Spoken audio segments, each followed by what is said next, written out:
Having lived in Thailand with her husband and son since January last year, Ambassador Sarah Taylor is no stranger to the country, as she was here 3.5 decades ago for a study project and has fond memories. At the time I was studying archaeology, and I worked on excavations in 2 different places in Thailand. So one in a very small village near Kanchanaburi, and then the other excavation was near Panatnikom. And so I have very, very happy memories of my experiences then. There weren't as many tourists coming to Thailand then. It was much more experiencing real Thai life, including in the countryside and in a smaller town. Having earned her PhD in archaeology, Her Excellency talked about her decision to shift her career focus to foreign services instead of academia. It's a very different type of career in some ways. So I did have some experience about foreign service life because my father was a diplomat. So I grew up moving around as a child. So I had a bit of a sense of that. At the time I completed my graduate degree, there were very few opportunities for jobs in academia. And if you're an archaeologist, mainly you work at a university or a museum. So there didn't seem so many opportunities. So I thought, okay, if I'm going to try something different, I'd better do it now. Being the second consecutive female to represent Canada in Thailand, the ambassador highlighted how Canada's diplomacy is feminist in nature.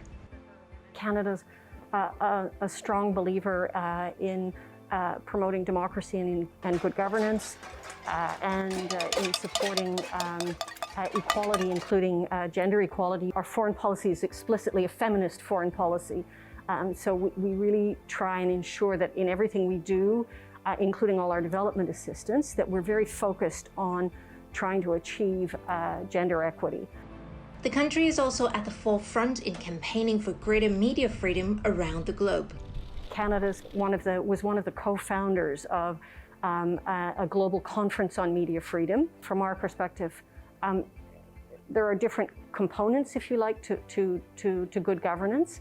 And one of those is having a free and active media that is able to comment on what's happening in a country and to surface issues and to make people aware of them. And we know that recently has been difficult times for the media as a sector. And maybe at a more personal level, I think some of the original interest sprang from our former foreign minister, Chrystia Freeland, who was a journalist herself before going into politics. Canada recently had a partially new cabinet following Prime Minister Trudeau's 3rd election win. In general terms, that we would expect a fair degree of continuity in policy because, again, it's the same party in power. We can expect that both in Canada and globally, big priorities will be dealing with the COVID pandemic, of course, economic recovery as we gradually come out of the pandemic. It's a rather special year for Thai-Canadian relations, as both countries are celebrating the 60th anniversary of diplomatic ties this month. Some activities, such as the annual Taste of Canada event, will be held, but the celebrations have been scaled down due to the pandemic. 60 years is a great moment to reflect a bit on what we've done and to look ahead to the future. We have a very special project coming out. We've worked with the Ministry of Culture and the Thai Foreign Ministry and are producing together a book entitled Amity that will be translations of Thai literature into English and Canadian literature into Thai.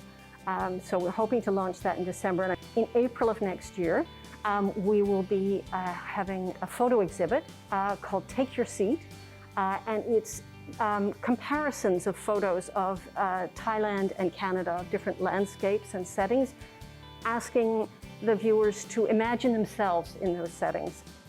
Apart from the 60th anniversary event, other issues in focus are trade and cooperation in APEC, a regional economic grouping which Thailand would chair next year and of which both Canada and Thailand are founding members. So we're very active participants in APEC and looking forward to supporting Thailand. I understand a lot of the focus of the Thai chair will be on the bio-green and circular economy. So we are looking forward very much to being part of that. I'm hoping that at least some of the APEC meetings will be in-person. We have a fairly strong trade relationship. We were at, I think, $4.6 billion in trade in 2019. It's been affected, of course, by the COVID pandemic. It's gone down, but my ambition is to see if we can hit that $5 billion mark.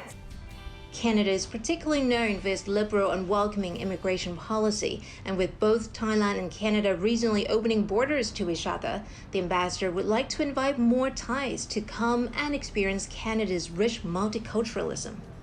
We have a smallish population, 38 million people, and we're in surface area the second largest country in the world.